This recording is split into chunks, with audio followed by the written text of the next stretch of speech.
Number 5. Leap Castle. There are a ton of old haunted castles in Europe, isn't there? Like, that was someone's house at some point. You gotta think, those chamber pots have been used for like 1,000 years. Ugh, yuck. And of course, some dark and nasty history has gone down there at these places as well. You can feel it almost most of the time. Leap Castle, Ireland. Built around 1250. Our first stone cold stop. This place has seen its fair share of bloodshed. Not just one ghost story, and not just a foe, but a friend. Well, family, actually. One of the most lived in castles in Ireland. It's seen some sh**. It's housed many a family, generation after generation. Apparently built by the O'Bannon family, way back. Legend has it, 2 brothers dared each other to jump off a cliff for house rights. Yeah, more of a myth, I think. Then comes the O'Carroll family. Now we get into some actual literature. Father dies, powerful family, no successor to take the castle. However, this turned into yet another brother versus brother kinda duel. Couple stabbings around the castle's chapel, and enter stage left, lots of ghosts. Ruthless, right? The smell of burning and decay now apparently. The spirit of the murdered priest now lurks the stairwell, is often reported by staff as a slain brother. What's with the brothers thing? Among the ghostly figures is also Emily and Charlotte, the ghosts of 2 girls playing in the main hall circa 1600s era. The most famous afterlife resident, the Red Lady. There have been sightings of this creature for centuries. She roams in a long red dress, tall and lean. The Red Lady carries a huge dagger as well, with her hand raised. Can you imagine? Stone cold castle, middle of the night. Just scrolling through Instagram after a nice Airbnb night, and you look up to a red ghost lady holding a knife at you. Yeah, I would just like cartoon run on air, you know? Number 4.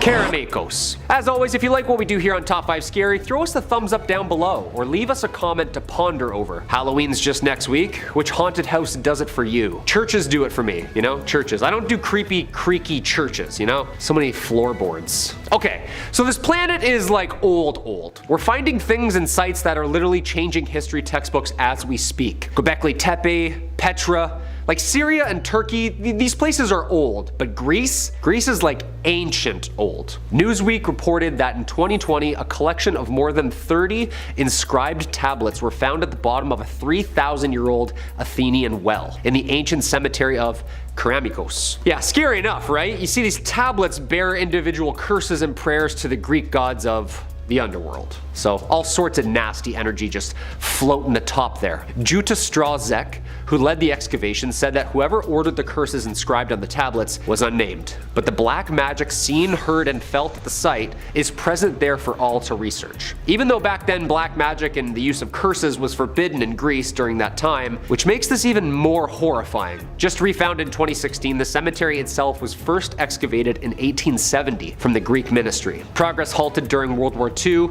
and the excavation then lost momentum. The excavation site consists of a massive sanctuary holding thousands of precious artifacts. Karamakos comes from the Greek word for pottery or ceramics, arguably the most important cemetery of ancient Athens, riddled with the oldest tombs and curses that went along with them. There's always like adultery feuds too, isn't there? I curse thee, Demetria, for looking at my Adonis.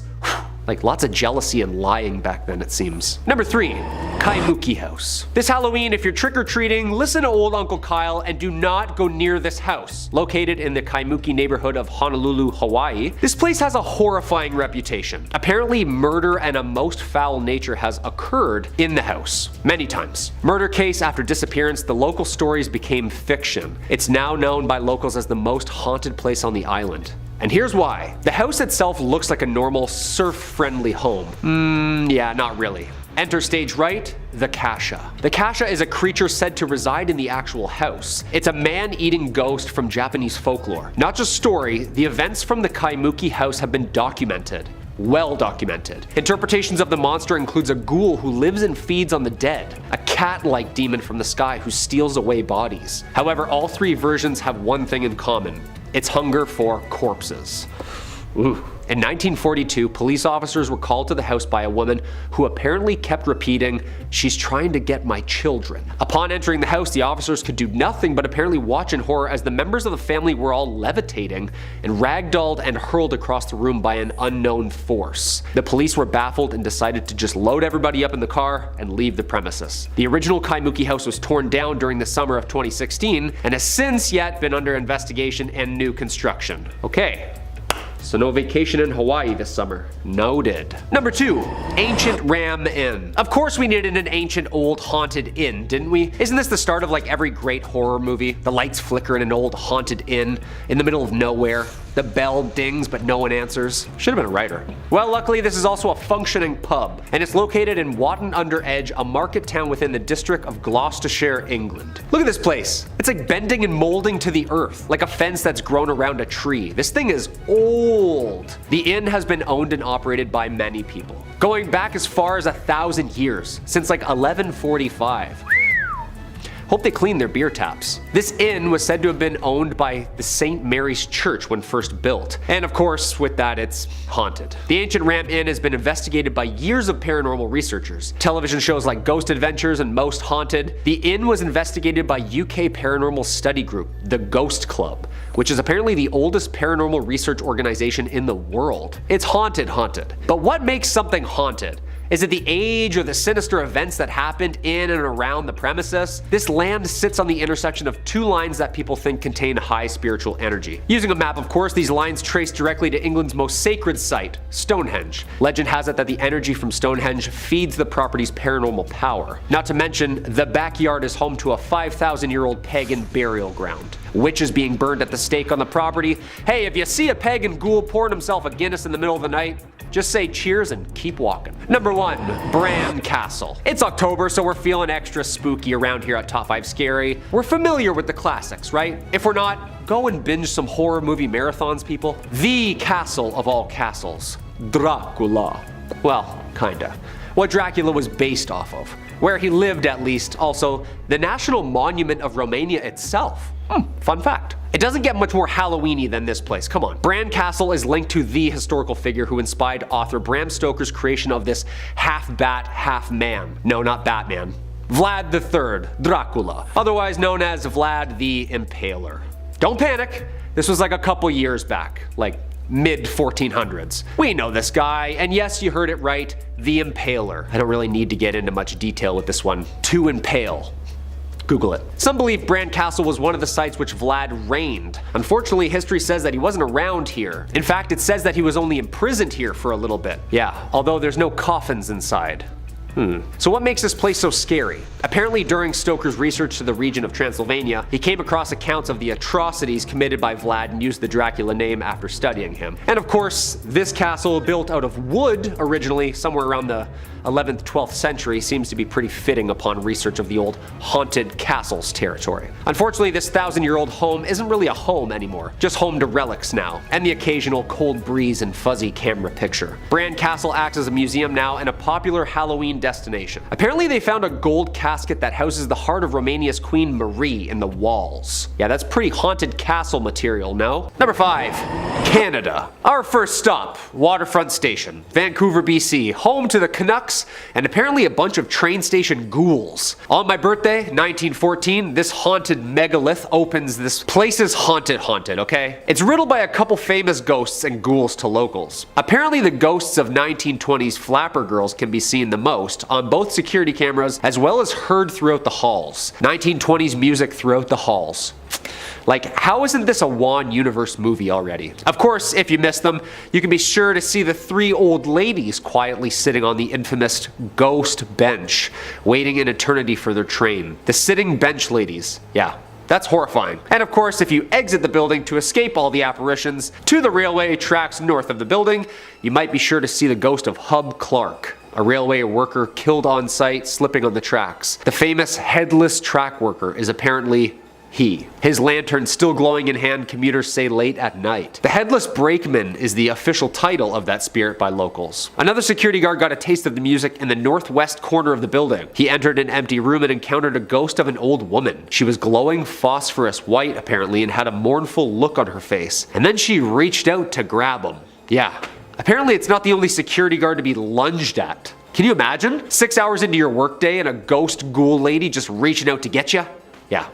No thanks. As always, dudes, if you dig what we do here on Top 5 Scary, make sure to leave us a thumbs up down below. Or comment which haunted commute you take every morning. Apparently there's a haunted Bay Street entrance that's haunted right around the corner from me. Yeah, I won't be checking it out anytime soon, of course, but very interesting. Number 4, England. We now arrive home at some of the oldest train stations on this planet.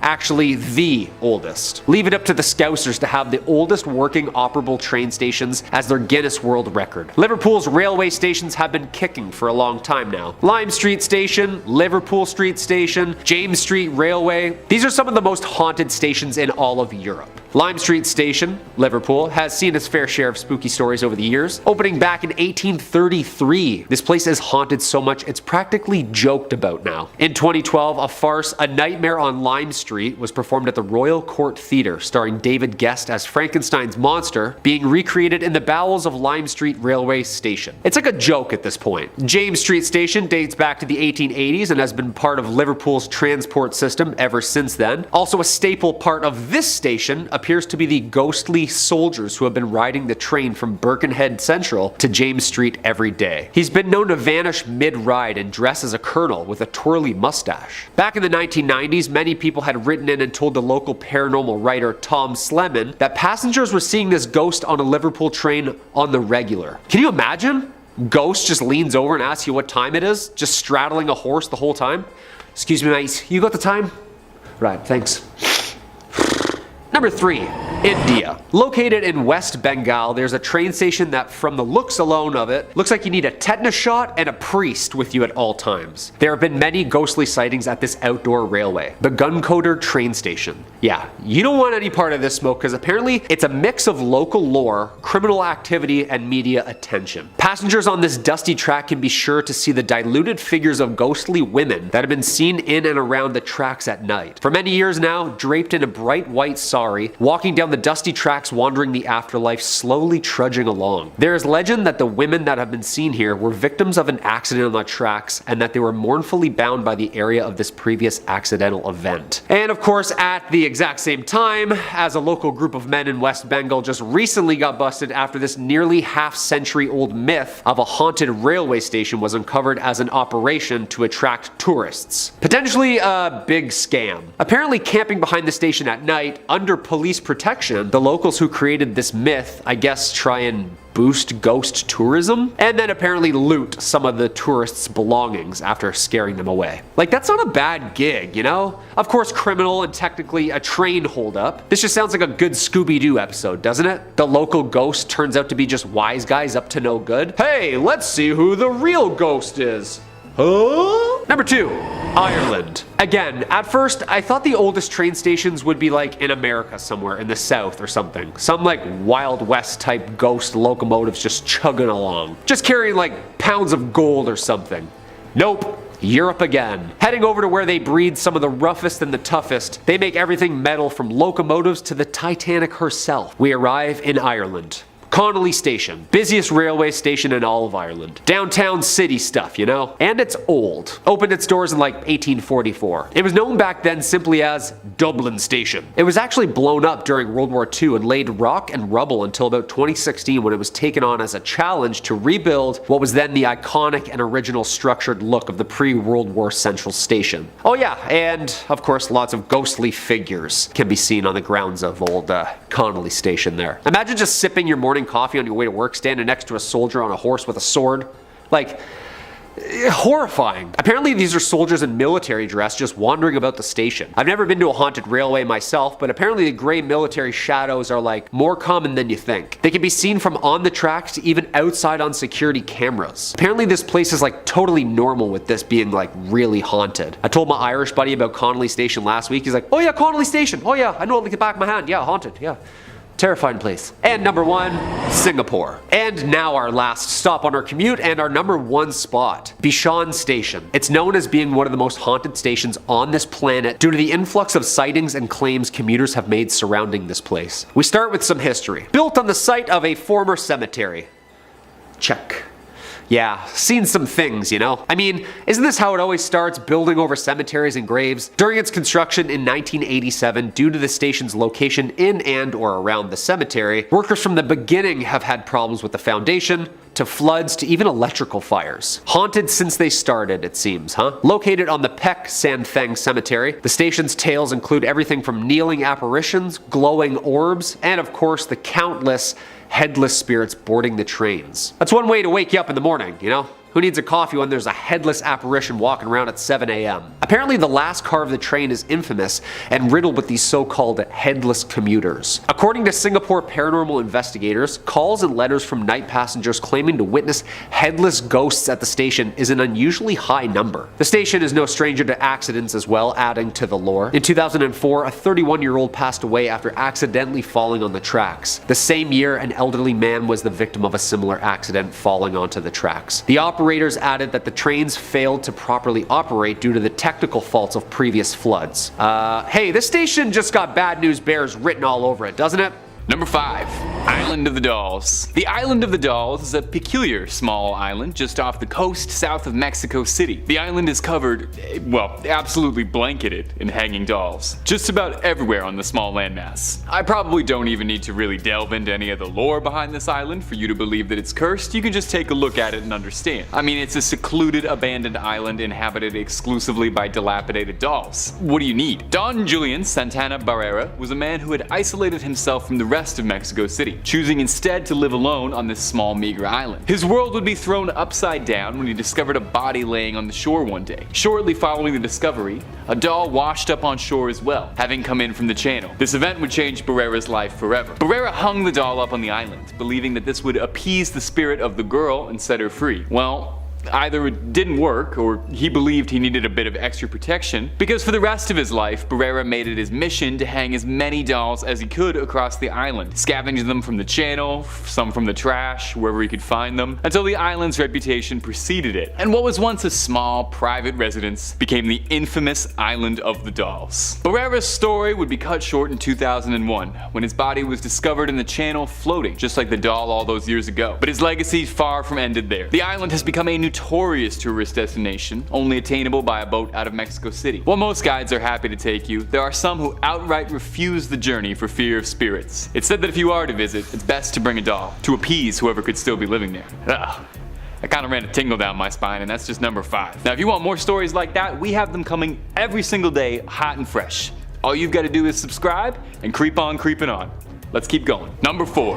The Stanley Hotel. Who doesn't love a nice stay at a good hotel, you know? Someone to tend to your needs, breakfast ready for you wake up, and a TV where you'll flick through the channels for half an hour before settling on Ghostbusters 2, because that's the only thing that's on. Let me introduce you to the Stanley Hotel, one of America's most beautiful resorts. Built in 1909 next to the picturesque Rocky Mountains in Colorado, the Stanley Hotel is a great place to get away from it all. It's isolated away from the rest of the world, and if you're starting to wonder why this hotel seems a bit familiar to you, maybe if I called it the Overlook Hotel, it might come together? Yeah, the Stanley Hotel is the original inspiration for the Overlook Hotel from The Shining. Stephen King found the inspiration for his famous haunted hotel after spending a cursed night in room 217, the haunted room from the novel. Amusingly, while the Stanley Hotel served as the actor of sorts for the Overlook in the TV series, it didn't for Stanley Kubrick's legendary adaptation. In that, the hotel standing in for the Overlook asked that room 217 not be used in the film, as it was a real operating room and the hotel was afraid it would lose business, so they changed it to the non-existent room 237 for the legendary Kubrick picture. Now, I could do IMDb trivia about Stanley Kubrick movies all day. What makes the Stanley Hotel so scary? Well, it goes without saying that it's said to be a haunted hotel. All manners of hauntings have been reported. Eerie laughter, unexplained noises, ghostly apparition, things moving on their own, and so forth. Now, the Stanley Hotel embraces its status as a haunted hotel with gleeful open arms. Ghost hunters are invited to stay in their spirited rooms that are purported to have higher levels of supernatural activity. Unsurprisingly, these are the most booked rooms in the entire hotel. Stephen King recounts that the direct events that inspired The Shining was that while he was visiting the hotel, he was terribly afraid of its isolation and its eeriness, describing eating alone in its giant dining hall, hearing quiet orchestral music played over the speakers in a room distant. Apparently, staying there gave him terrible nightmares of his son being chased by some invisible presence. He says as soon as he woke up from the first one, he lit a cigarette and began to write The Shining then and there. Now my advice for you if you ever take a trip to the Stanley Hotel, make sure you got lots and lots to keep yourself busy with, but make sure you get some time to play. You know what they say about all work and no play, right? Number 3.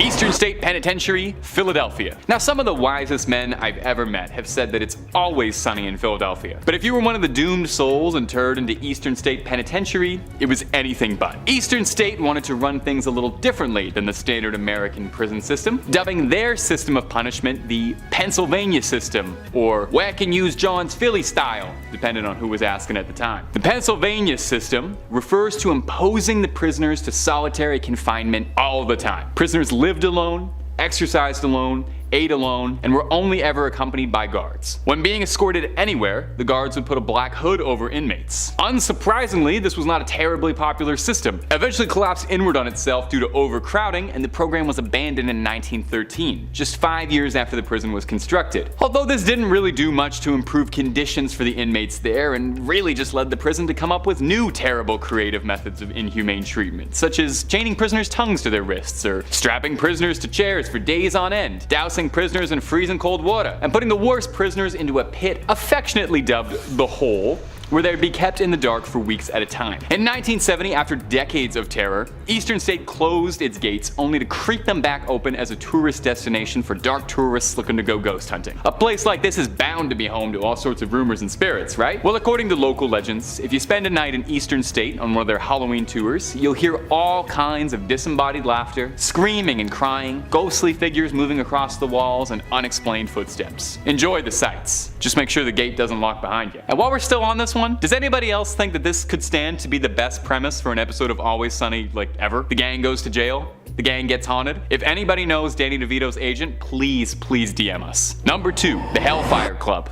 Don't get too excited. The party won't be meeting Eddie Munson for a D&D session anytime soon at this Hellfire Club. The Hellfire Club in Dublin, otherwise known as Montpelier Hill, was once home to a hunting lodge in the 17th century, owned by one Richard Parsons, a man obsessed with black magic and the occult. It's said that the Hellfire Club was a club for Satanists, as the leader was referred to as the King of Hell and would dress like the devil himself during meetings. Every meeting of the Hellfire Club, they left one seat open at the table, just in case Lucifer wanted to drop by. Stories go on to say that members of the Hellfire Club participated in all manner of dark and sinister ritual, sacrificing cats, goats, and if the legends are to be believed, even servants of the Hellfire Club themselves were offered. Legend has it that one fateful day, a strange man appeared in the middle of the night and asked if he could join in at the card game that they were playing for the night. As there was always an open seat, they decided to offer it to him. During the game, a player dropped his cards, and when he went underneath the table to retrieve his hand, they saw that the strange man they had invited had hooves in place of feet, and upon rising from the table, the stranger had vanished into a burst of flame. The building was scorched and set ablaze in 1750, with many differing accounts as to what caused the flame. Some say it was the club itself that set the building on fire to give a more intimidating appearance and keep out outsiders. Some say the devil himself did it, and some say it was a duel that ended badly.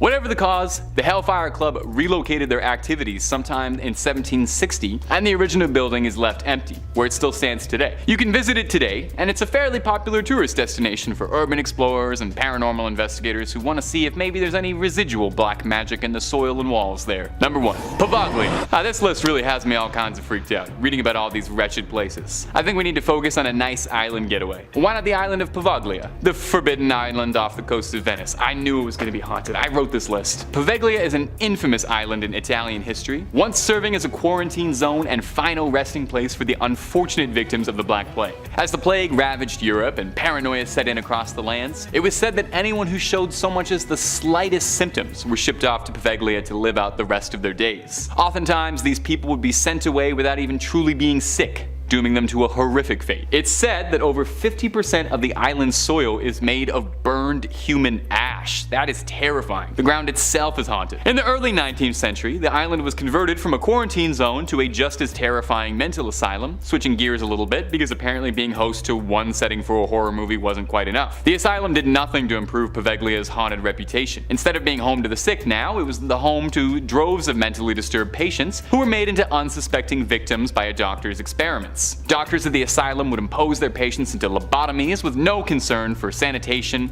or the victim's safety. The legend has it that the lead doctor at the asylum, who ran these twisted experiments, was so haunted by the spirits of his former patients that it drove him to such madness he cast himself over the tower of the island where his screams can still be heard. It's been said the island is home to countless tortured abandoned souls, still screaming. Now, if for some reason I told you all of that and you're thinking, I really want to visit, first of all, why? And second of all, you're gonna need to be pretty crafty, as the island is completely forbidden. You'll be pressed to the fullest extent of the law if you're caught trespassing into Poveglia. Not even remotely worth the risk, if you ask me. At best, you get arrested. At worst, I got no idea. Number 5. Eastern State Penitentiary. Starting off the list is Eastern State Penitentiary. It was a prison built in Philadelphia that wanted to stand out from the rest of the American penal system, trying out a new method of punishment called the Pennsylvania system. Well, do tell, what is the Pennsylvania system? It's not pleasant and has absolutely nothing to do with cheesesteaks. The Pennsylvania system refers to imposing the prisoners to solitary confinement all of the time, 24/7. The prisoners lived alone, ate alone, exercised alone, and were only ever allowed to interact with prison guards. When they were being transported or moved around the prison, the guards would make them don black hoods. Guess it's not nearly as sunny in Philadelphia as Frank Reynolds would have you believe. Now, this might not surprise you, but this was not a terribly popular system with inmates. The miserable conditions made the inmates' lives horrendous, but the prison didn't care too much. The system only ended up collapsing in 1913 due to overcrowding in the prison. But Eastern State didn't let this stop them from acting sadistically, and really, if anything, just inspired them to get a little more creative. Prisoners would have their tongues chained to their wrists. Unruly, troublesome prisoners would be chained to chairs for days on end. They would douse prisoners in freezing cold water, and perhaps worst of all, would trap prisoners into a pit they affectionately nicknamed the Hole, where they'd be kept in the darkness for weeks on end.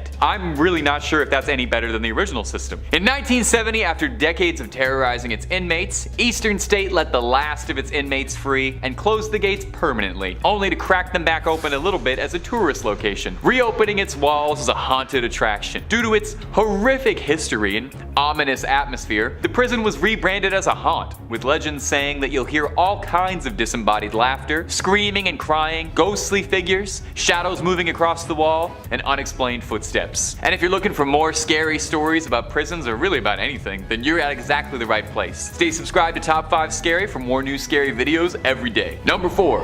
Ohio State Reformatory.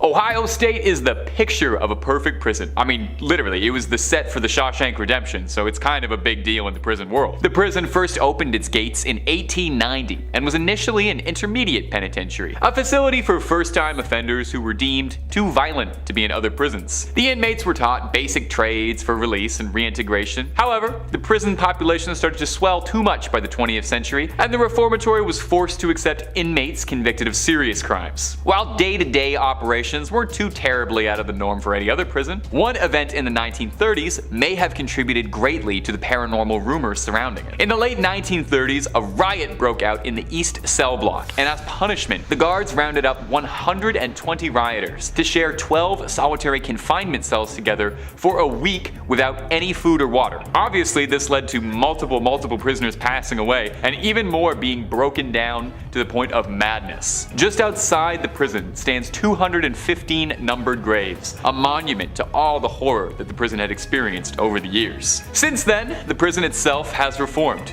rehabilitating itself much like Eastern State as a haunted house. Visitors and tour guides who walk through Ohio State report feeling inexplicable chills while walking through the prison's walls. Witnesses say they hear cell doors slam and see dark figures. Those brave enough are welcome to take the prison's tour and attempt to track down spirits of their own, or if you're feeling particularly festive for the Halloween season, you can try the Haunted Prison Experience, a guided tour replete with animatronics and actors for that haunted house feel. Number 3. Missouri State Penitentiary. Once dubbed the bloodiest 47 acres in America, it is no surprise at all that Missouri State Pen is home to all kinds of rumors to be haunted by the souls of its former inmates. The prison was nicknamed The Walls, and shortly after its construction was already home to 2,000 inmates, doubling that size in the progressing years. The prison was home to several riots and escape attempts, with the most infamous attempt occurring in 1954, when some 2,500 inmates inmates participated in a massive day-long riot. 4 buildings burned and the National Guard was called in. Shockingly, out of this, only 4 inmates were fatally injured during this event, and none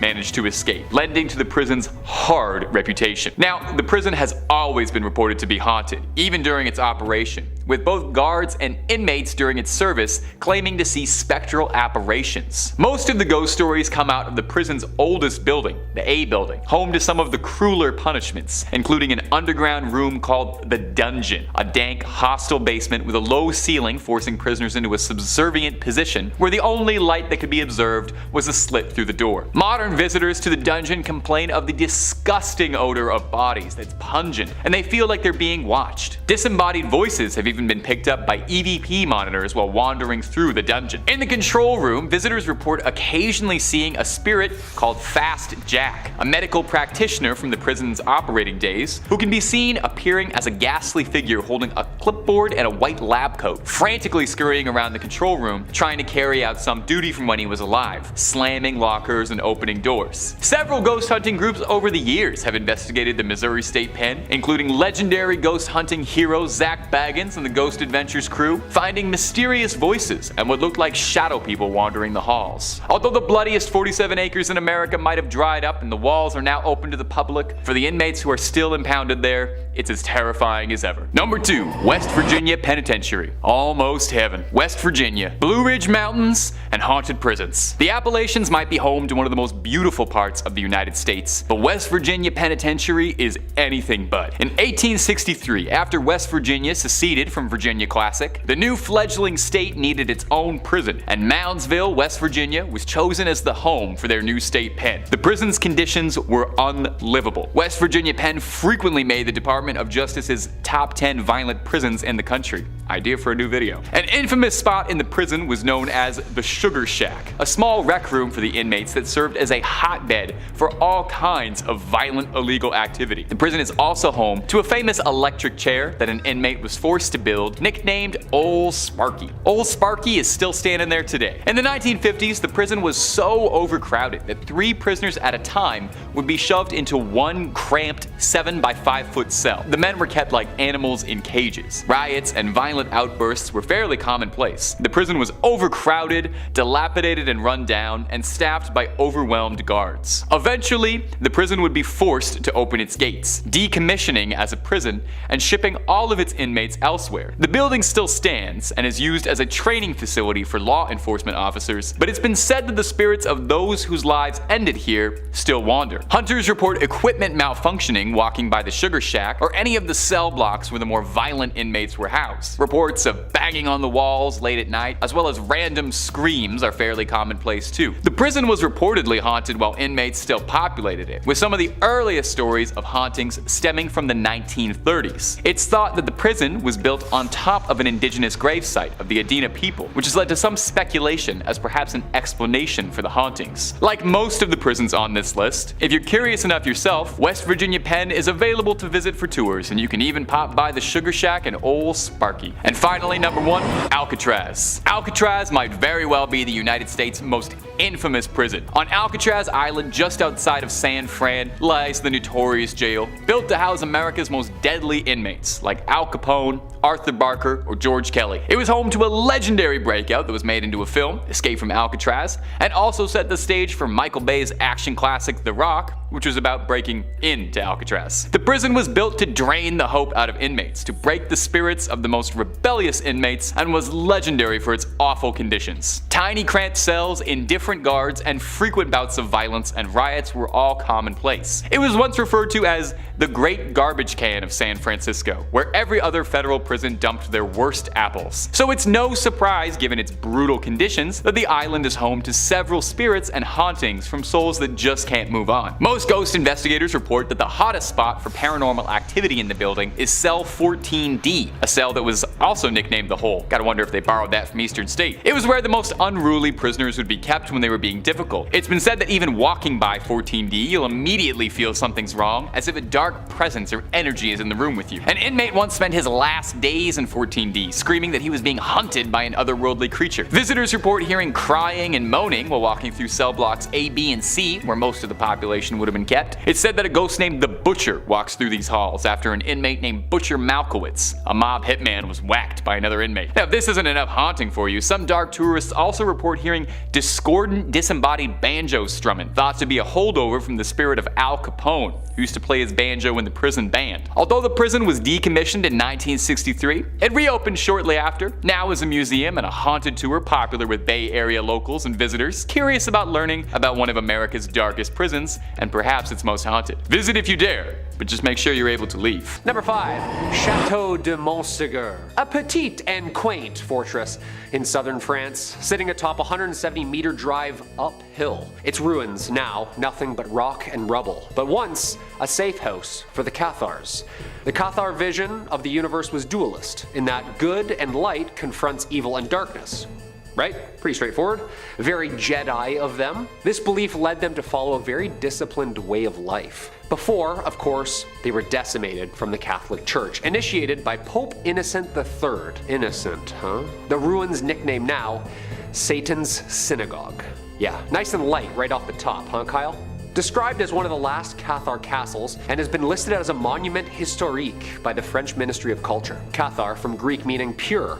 These people were devout. In 1233, the site became the seat and head of the Cathar Church. The fort roughly housed about 500 people during this time. In 1242, a military of about 10,000 troops fought against the castle that was held up by only 100 Cathars. So, like, very Jedi all of a sudden. The siege lasted 9 months.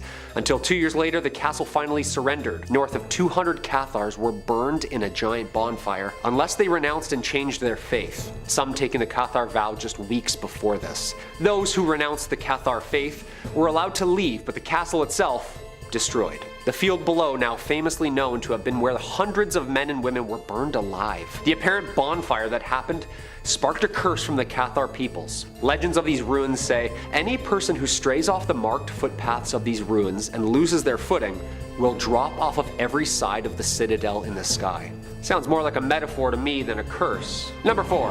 Kalaupapa. In 1866, during the reign of Kamehameha V, Hawaiian officials passed a law designating this island the official site for patients affected with leprosy. Kalaupapa, a small peninsula in the north shore of Molokai, has quite a bitter and spooky history. The king exiled those who contracted Hansen's disease here, noting it was the ideal spot secluded and surrounded by the highest cliffs in the world. The peninsula served as a natural outdoor prison, accessible only by one steep path by foot or boat to shore. About 1,200 families were exiled to quarantine here. At the time, the disease wasn't really understood, believing it to be very incurable. Whisked off and locked away amid paradise in total isolation. No amenities, no buildings, or even potable water. Known by historians who visit it as, quote, the pit of hell itself. And apparently the most cursed place on earth. Yeah, I didn't know that. With its grim history of loneliness, despair, and death, it's not really surprising at all that Kalaupapa is said to be one of the most haunted places in all of Hawaii. This island was basically a death sentence for those on it. Shackles, cages, caves. Sounds about right to be haunted by the afterlife. Number 3. The Vanishing Village. Way up north, a village named after a bountiful, massive freshwater lake in Canada's Nunavut. 1932.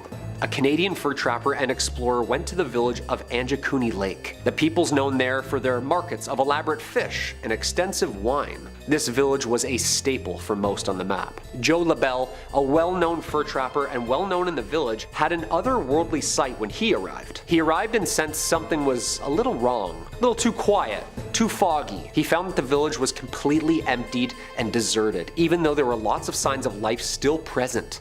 Campfires blazing, pots still boiling, doors were even open, and food out waiting to be served. Thousands of Anjakuni villagers had simply vanished. He sent a telegraph to the closest RCMP office and told them about his account. And here's the scary part. They launched an official investigation which was never solved. They took a testimony from another trapper and his 2 sons who said they saw a large cylindrical object transform into a bullet shape before flying directly over Anjakuni Lake. At the village, the police found the kayaks were still on the beach, meals still in the early stages of rot, and apparently the headstones were even stacked neatly in piles on either side of the graves. Okay? To this day, there's no proper explanation for this mass disappearance of people and the hundreds of empty graves. Number 2.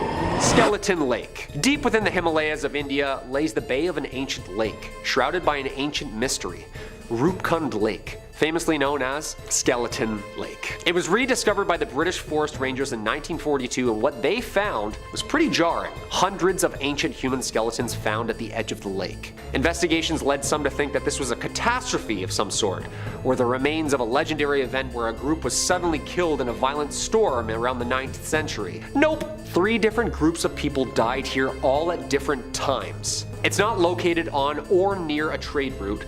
No evidence of any ancient bacteria pathogen, ruling out diseases. Yeah, this one's really weird. One group of people had genetics to present-day South Asia, while the other group related to the people of Central Europe. And finally, a group particularly from the Greek island of Crete. But how? All here? They found the bones and deaths were genetically separated in time by as much as 1,000 years difference. Wooden artifacts, iron spearheads, even slippers and jewelry were found by the National Geographic team who studied 30 skeletons in 2003. Skin still on some of them. Ugh. 300 people have been found so far. Legend goes, Parvati, a supreme goddess, cursed the kingdom, unleashing drought and disaster upon them. She sent down a blizzard of hail and whirlwind which swept the people into the lake. Their skeletons are a warning to those who disrespect the goddess. I mean, maybe. The skeletons are visible in the clear water of the shallow lake during 1 month when the ice melts. That's terrifying. I'm gonna chicken out right now and just never visit this place. Just show up and get Jack Skellingtoned? Are you kidding me? No way, dude. And number 1, the City of Screams. Top of my relaxing trip list, Golgotha City, Afghanistan. Peaceful once as it was the capital of the Ghorid people, until Genghis Khan and the Mongol Empire seized it in about the 12th century. Apparently, legend goes its ruler, Jalaluddin Mangburnu, fought back and apparently killed Khan's grandson in battle. Yeah, probably not a good idea. In 1221, Khan sent his 15-year-old Mudu Khan here to claim and siege, who in turn was shot and killed with an arrow, precipitating the siege of Bamyan. At first, the city held strong, but was apparently sold out by the ruler's daughter, who, according to legend, betrayed the castle's secret entrance, sharing and consorting with the enemy. Expecting to be rewarded, her and her people were unfortunately slaughtered, and the ruins cursed, of course. The Russians, the Taliban, and the Americans have all used these ruins as fighting posts over the years, as this place hasn't been lived in since. But through them is apparently very haunted, the ruins subject to those who still hear the screams of the fallen. Yeah. Terrifying. Haunting sounds of screaming and warfare are echoed here, thus giving it its famous name of the City of Screams. Dark horseback figures to even full-on uniformed specters are seen atop the rubble. Yeah, I just say we just avoid this place completely and just kind of back away slowly out of respect, you know? Number 5. Leap Castle. For 700 years, Leap Castle has proudly stood in Ireland, boasting a rather infamous reputation as the most haunted castle in the world, which I feel is a title it must have really fought hard for. I mean, Dracula had a castle, that's gotta be the most haunted castle. The castle was first built in the 13th century, home to the O'Bannon clan, but it would be adopted by the ruling O'Carroll clan, who seized control of it completely by the 15th century. From here, ownership would pass from father to son, but was punctuated by blood. Rival clans, wars, and even family member assassinations were all par for the course of Leap Castle's bloodied history. A grim oubliette where prisoners would be pushed from a window,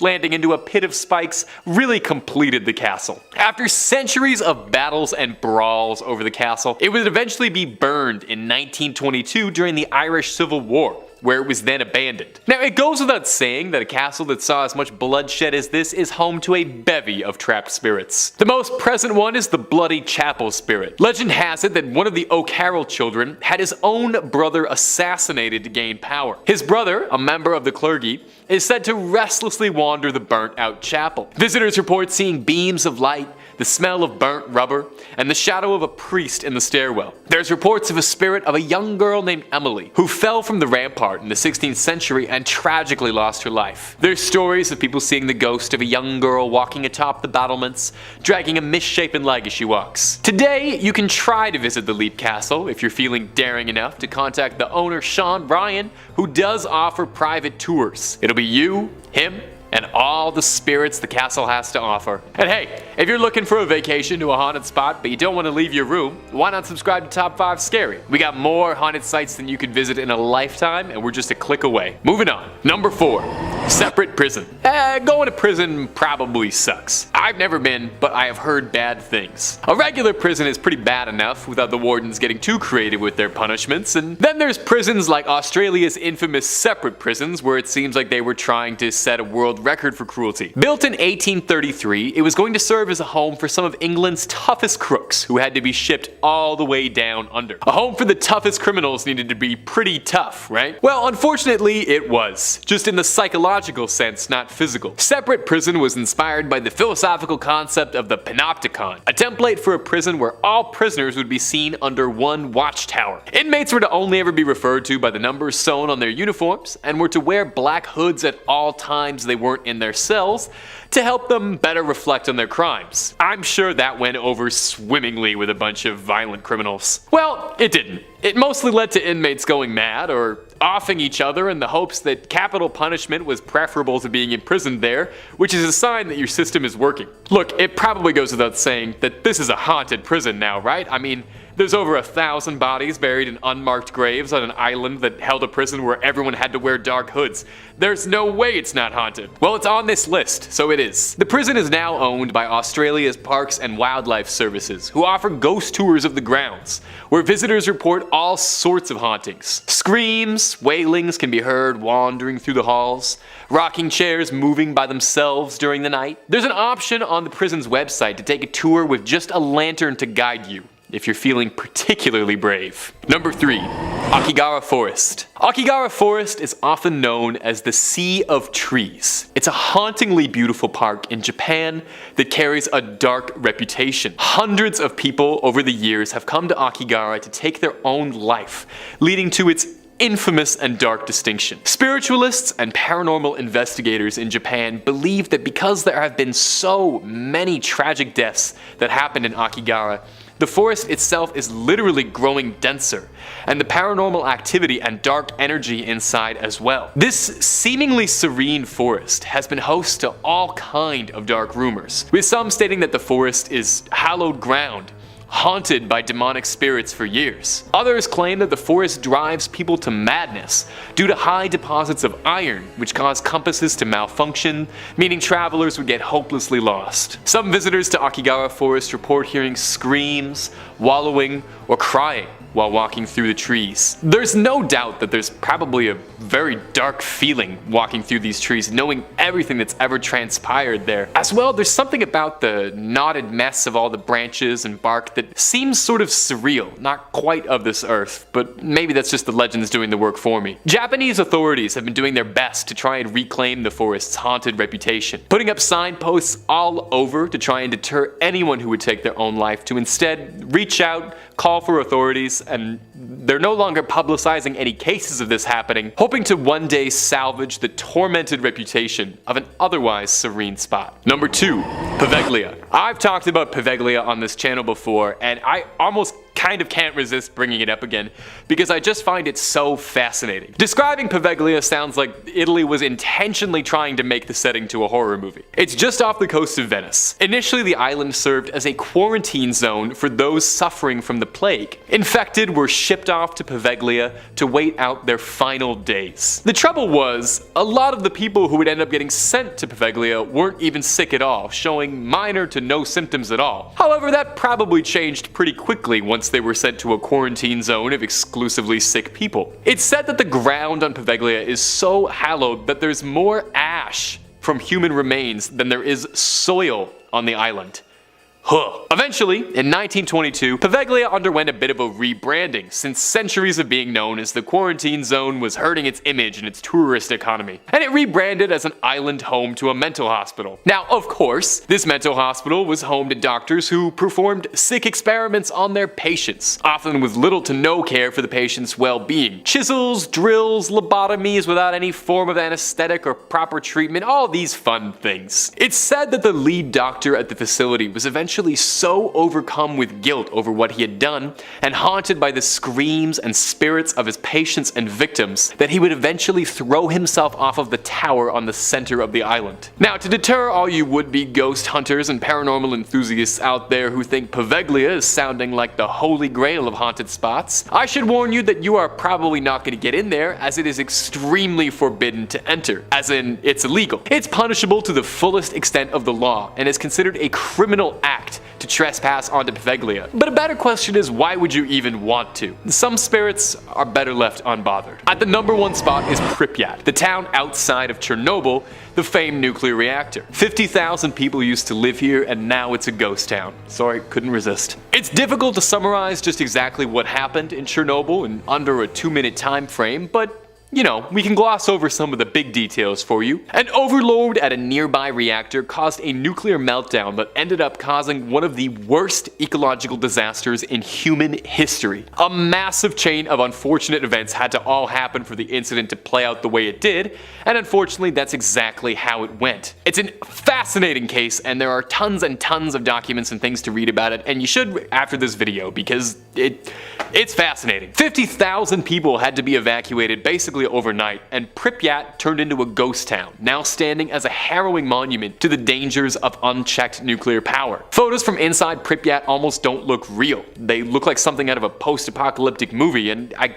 guess that kind of makes sense because it is post-apocalyptic when you think about it. Unlike a lot of the others on this list, Pripyat doesn't need any supernatural ghost stories to elicit a sense of fear. It's haunted, definitely, but more so by radiation and unease than anything else. Mutated animals and vegetation, abandoned Ferris wheels, and an unmissable sense of dread in the air certainly paint a picture of one of the Earth's darkest spots. To some, Pripyat is the ultimate dark tourist destination, infamous and wholly unique. There's actually a whole subculture around venturing into the zone for recreation, a group of people who call themselves stalkers after the 1972 film and not the first-person shooter RPG series set in Chernobyl. These people illegally trespass into the surrounding areas of Chernobyl for the ultimate urban exploration thrill. Now, there are guided tours as well of Chernobyl's surrounding areas for those who are less familiar with the dangers of the zone, but want to get up and close and personal nonetheless. Number 5. The John Zaffis Museum. For someone like John Zaffis, opening a haunted museum was always in the cards. It was practically destiny. Few people can claim to come from a legacy of haunted museums, but Zaffis can, since he's the nephew of Ed and Lorraine Warren,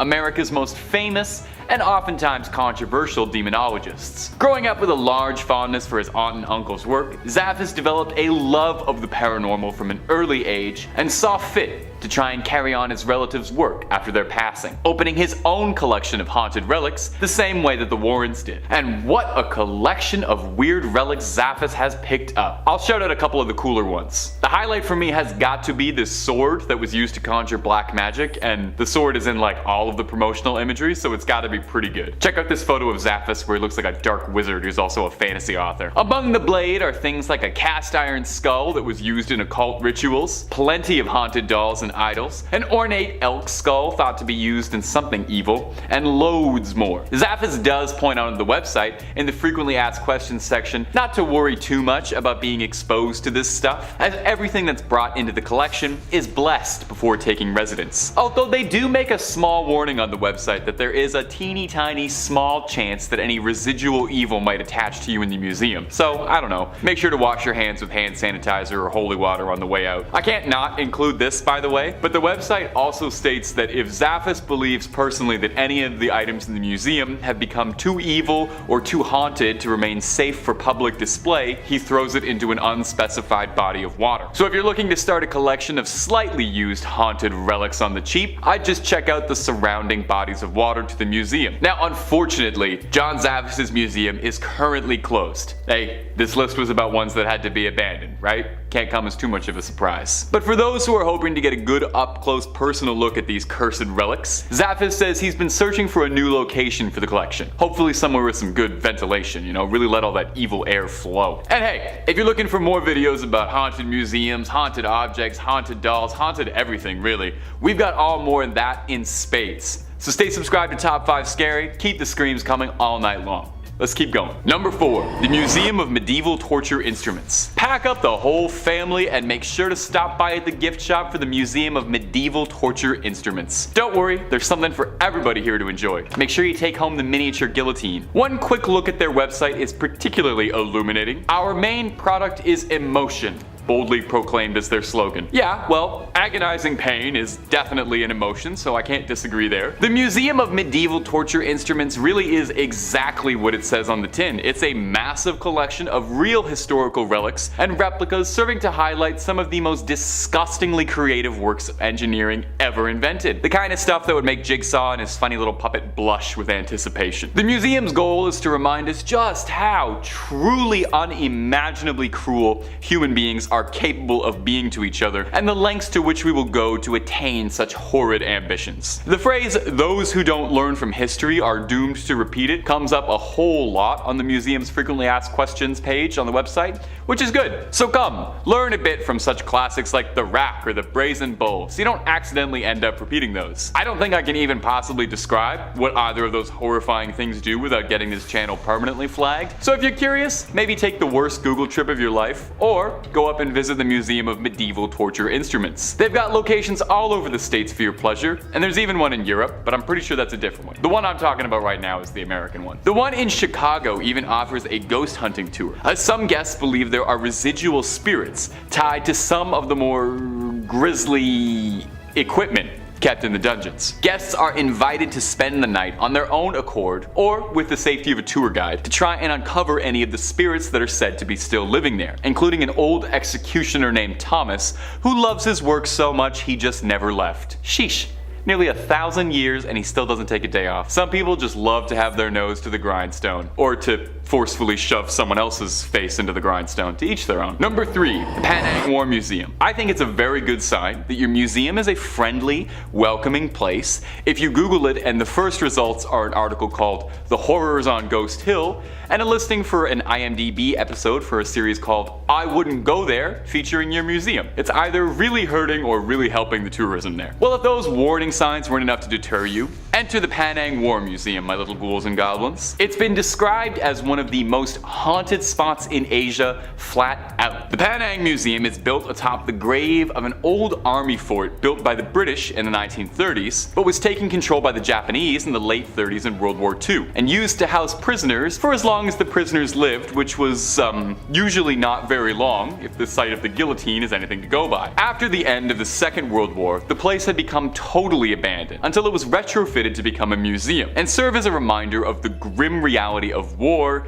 and its costs. The whole place kind of has this eerie, abandoned ghost town vibe as you walk through tunnels and old bunkers, serving to try and replicate what it would be like to actually work and spend time in a place like this while it was functioning. Given the very grim nature of the content and the site itself, which was home to so much bloodshed, death, hatred, and all the worst parts of our souls, it's no surprise that the museum has an infamous reputation as a spot for paranormal activity. Guests have reported seeing strange sightings, unusual shadows, and feeling chills as they walk through the bunkers. But all of this begs the question, would ghosts even be scarier than the actual truth of this place? Now, I've never been, but from what I was looking at and gathering for this, it seems to me like the true horror of the Penang Museum is that it's a reflection of some of the worst parts of the human experience. A reminder of what happens during wartime and what people do to one another. This place doesn't need stories of spirits. It's haunted enough as is by the memories that will forever be tied to it. Number 2, the Mutter Museum. Mutter is the German word for mother. That's your fact for today, so you can tell your Mutter that you learned something from this video. Well,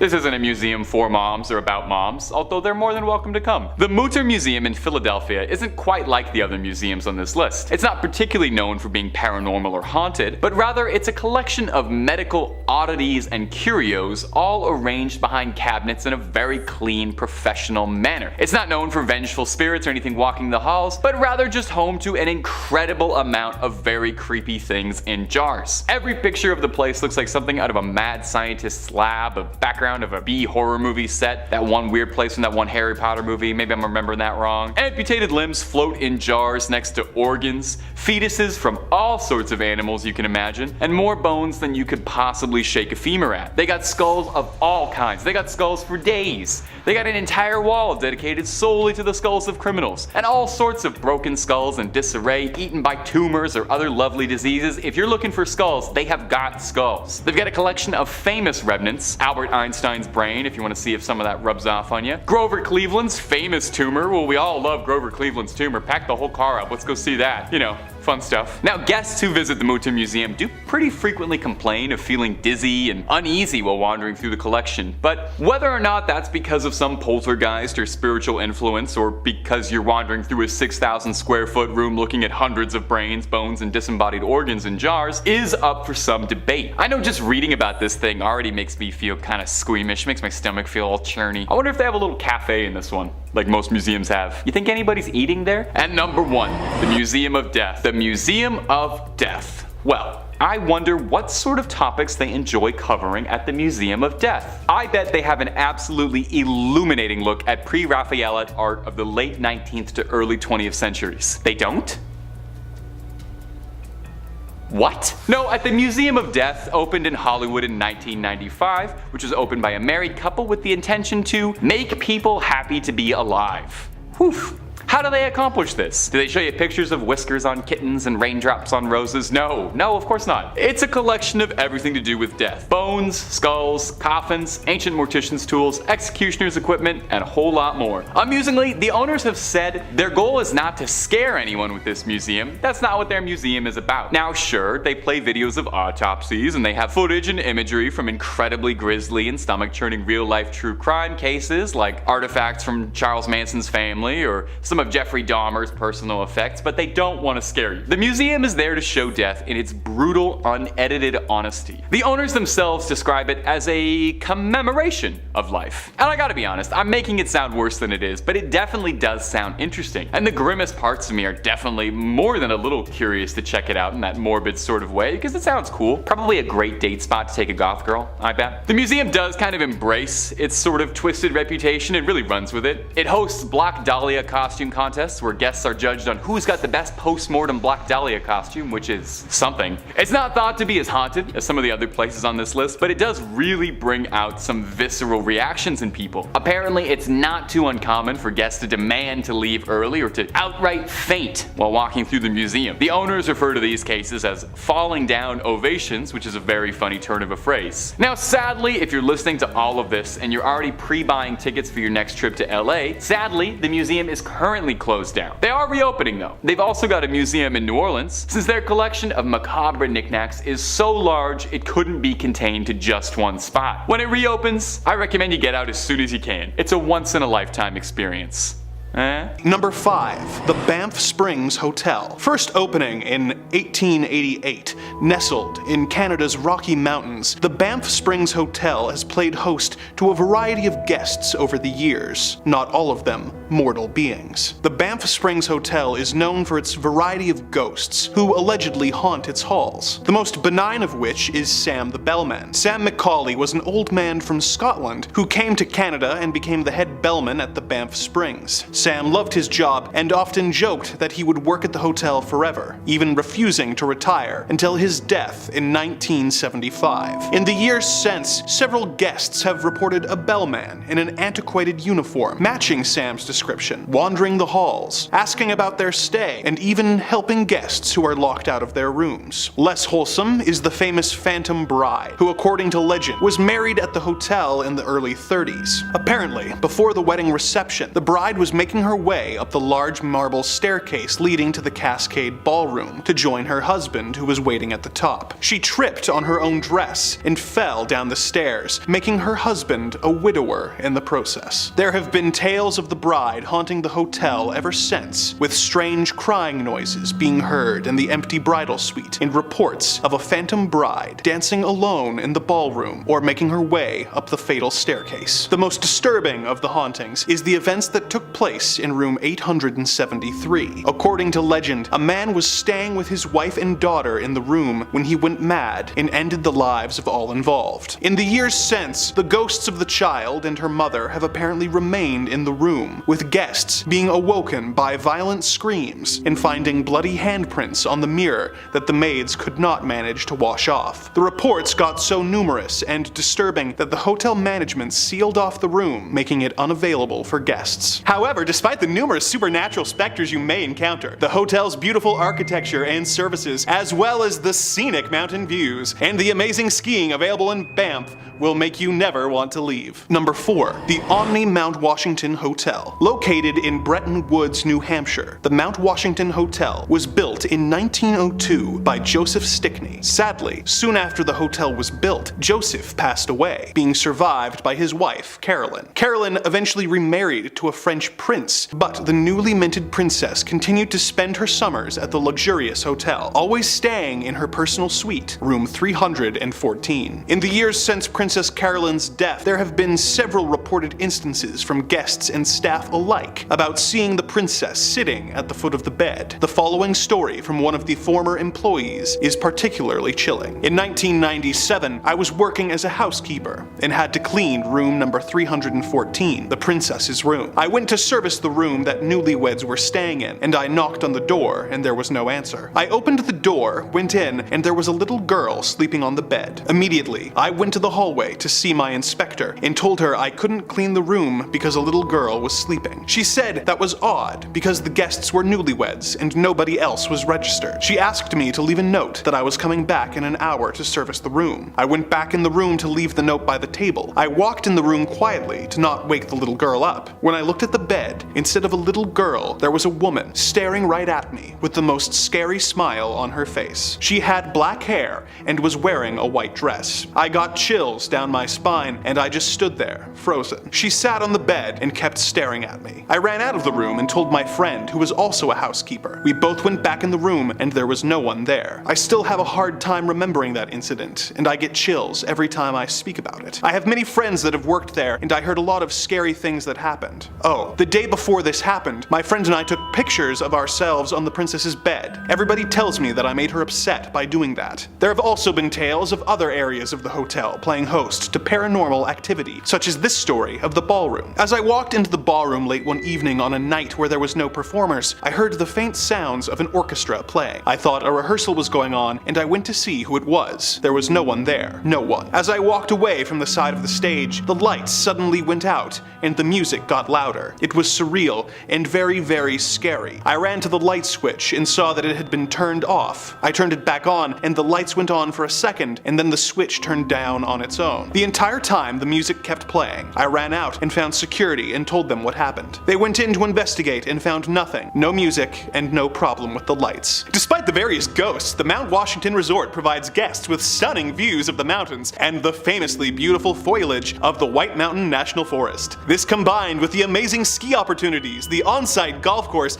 and the fact that it has played host to several famous guests, including 3 US presidents and Thomas Edison, will make your trip a memorable vacation that you'll never want to leave. Number 3. The Stanley Hotel. The Stanley Hotel was opened in 1909 by the American inventor and entrepreneur Freeland Oscar Stanley. In the years since its opening, it has developed the reputation as being one of the world's most famous and influential haunted hotels, having been described as the Disneyland for ghosts. All throughout the hotel, paranormal activity is reported, with vacuums being turned off or having their plugs torn out of the walls at any given moment. But there are 3 consistent sites of ghost activity on the premises that we will explore. The 4th floor of the hotel was originally a cavernous attic before eventually being converted into the living quarters for the female employees, their children, and nannies. In the years since, it has been converted into guest rooms, but the spirits of the past are still known to stick around. Guests have reported seeing their closet doors doors opening and closing on their own, and hearing the sounds of children running around and giggling while they play. In room 428, guests have reported seeing the ghost of a friendly cowboy appearing at the corner of the bed, who is believed to be the spirit of Rocky Mountain Jim Nugent, a guide from the late 1800s who was known for only having one eye after being attacked by a bear. Another haunted location is the concert hall, which was built by Stanley as a gift for his wife Flora, who can often be heard playing her piano late into the night. Another spirit who can be found in the hall is a former employee named Paul, who used to enforce the 11 p.m. curfew and who now nudges guests and workers who are in the hall late at night and will sometimes flicker the lights and tell them to get out. Most infamous is room 217, which is apparently haunted by the ghost of a housekeeper named Elizabeth Wilson. She apparently flickers the lights, moves objects, and will even unpack the guest's luggage. She is, however, somewhat old-fashioned and will literally try and drive a wedge between unwed couples who share the bed, with several couples describing a cold force coming between them in the night and the man's bags being packed and left by the door in the morning. Although this has never been confirmed, when the movie Dumb and Dumber was filmed in the area, Jim Carrey stayed in room 217 and was so scared by something in the room that he ran out of the room half naked and screaming in the middle of the night. The hotel was on the verge of being closed down until an author and his family stayed at the Stanley in 1974, the day before it closed for the season. They were the only guests, and the large, empty, ornate hotel left them feeling extremely uneasy. When the author and his wife stayed in room 217 that night, he had a vivid nightmare about his son being attacked in the hallways, and when Stephen King awoke, he had the idea for his best-selling novel, The Shining. In the years since the novel's publication and the release of the film adaptation by Stanley Kubrick, the Stanley Hotel has embraced its spooky reputation, offering ghost tours, having a television channel that plays the film on a loop, available for guests, and even constructing an elaborate hedge maze in order to make the hotel more like the fictional Overlook Hotel it inspired. The Stanley Hotel is a must-visit site for paranormal and horror fans that they'll never want to leave. And if they get lost in the hedge maze, they never will. Number 2. Ruthin Castle. The Ruthin Castle in North Wales was built in the early 1200s by Edward I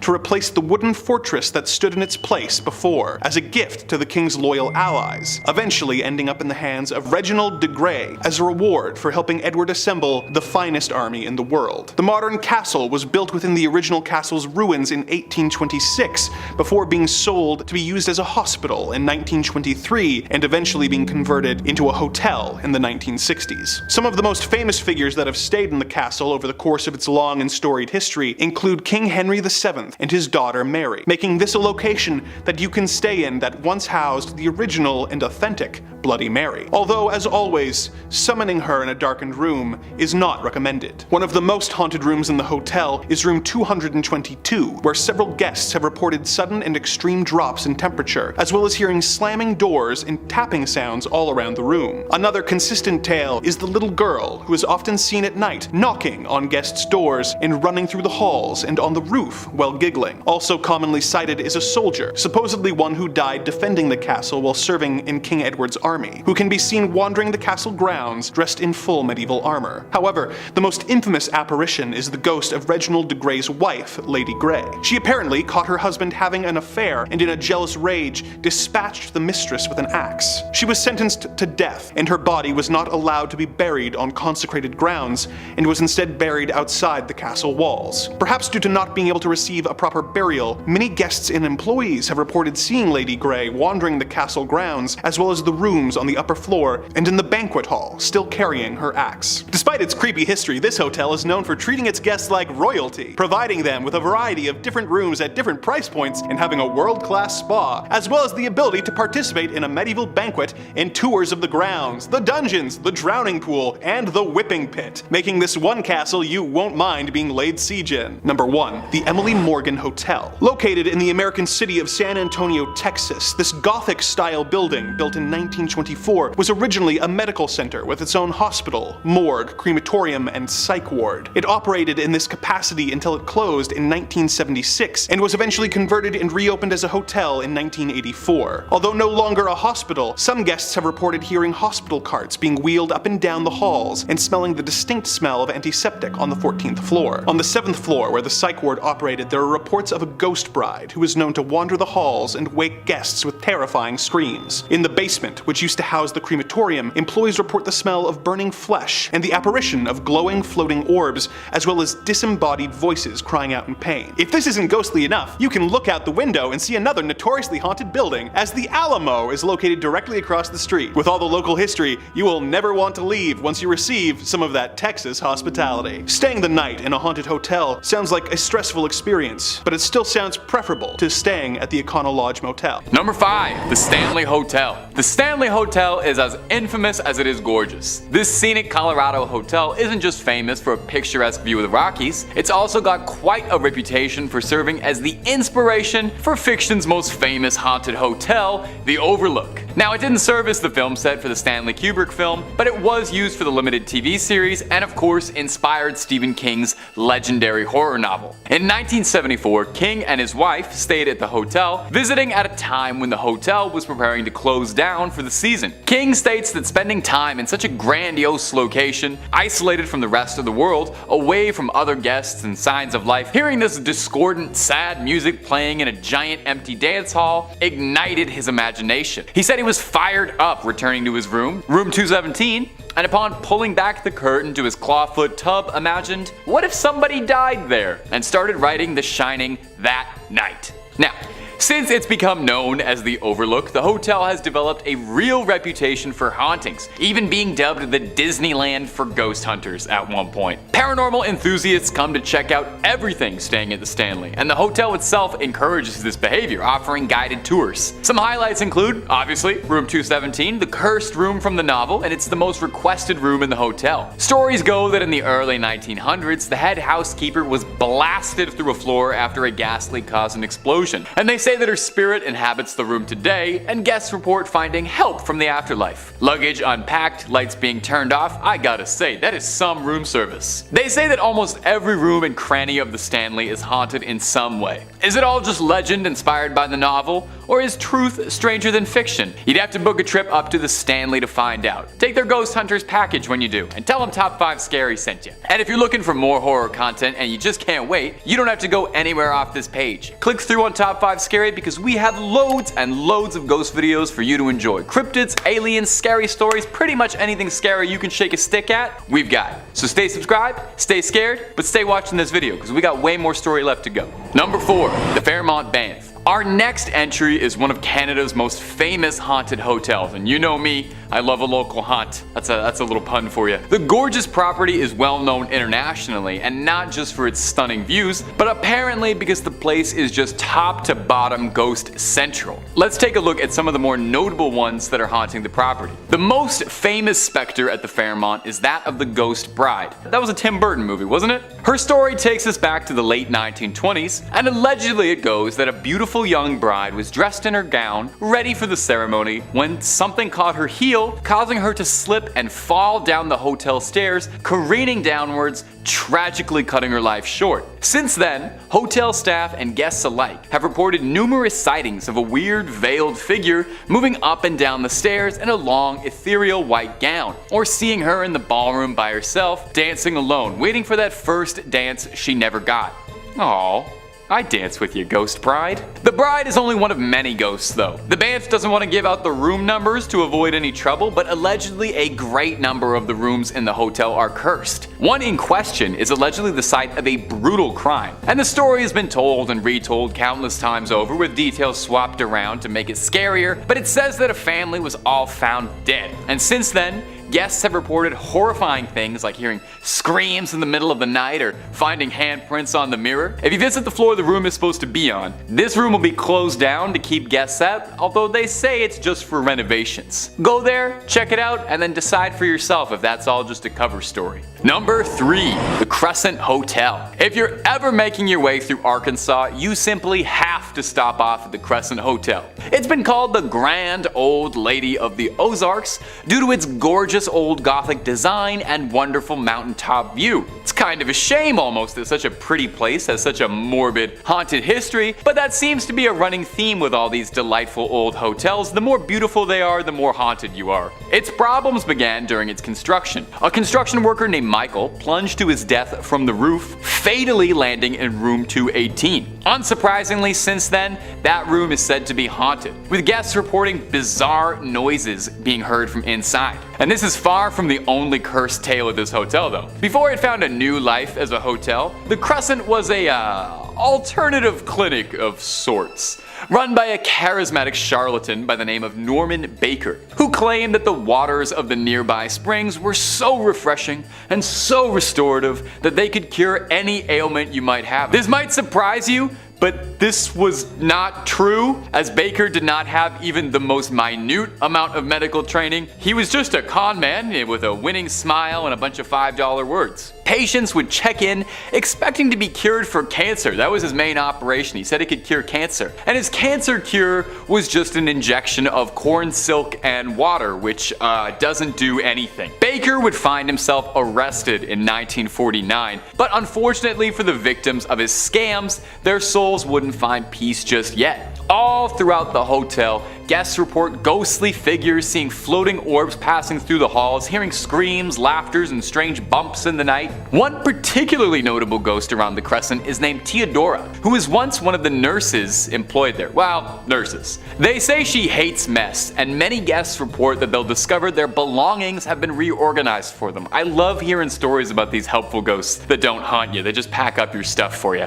Among the cutest stories of spirits, however, is reports of a ghost cat named Morris, who guests claim they can hear purring or feeling a warm sensation on their lap or leg. Oh, the little ghost kitty wants some scritches? I guess he ran out of 9 lives. Guess they're not quite enough. I hope there's some meow mix up in the afterlife. Number 2, the Langham. The Langham Hotel is one of the most famous hotels in England. It's gorgeous and renowned, and it's entertained all manner of famous guests over the many years of its service, and if you believe the rumors, might be entertaining them still if their spirits are still lingering onwards. Built in 1865, is it any wonder now that this hotel is a haunting ground for restless spirits? One of the more reported ghosts to come out of the Langham Hotel is that of a man decked out in Victorian evening wear, seemingly trapped inside room 333. He appears during October, unable to move on from his final resting spot. If you ask the locals, they'll tell you a story of how years and years past, a doctor and his new wife checked into the Langham for their honeymoon. No one seems to agree on what transpired or why this happened, but what's known is that something inside the doctor snapped, and he claimed the life of his new bride, and overcome with grief, took his own life as well, and since then has been unwilling or unable to leave. In 1973, a BBC journalist staying in the room woke up one night in October and claims he saw a fluorescent hovering ball of pure light above him in the room, which then materialized as this man in front of him. The man appeared in Victorian era attire, then pointed ominously at the reporter, who fled the room. Yeah, I would probably do the exact same thing, to be completely frank. It's very refreshing to hear someone act so rationally towards a ghost. Guests sometimes complain of this room feeling overwhelmingly hot or lights flickering on and off during the middle of the night. You know, classic poltergeist behavior. The Victorian doctor is far from the only ghost said to reside in the hotel. Alongside Napoleon III, a butler, and a man in a powdered wig are all repeat offenders. So if you head on up to the Langham,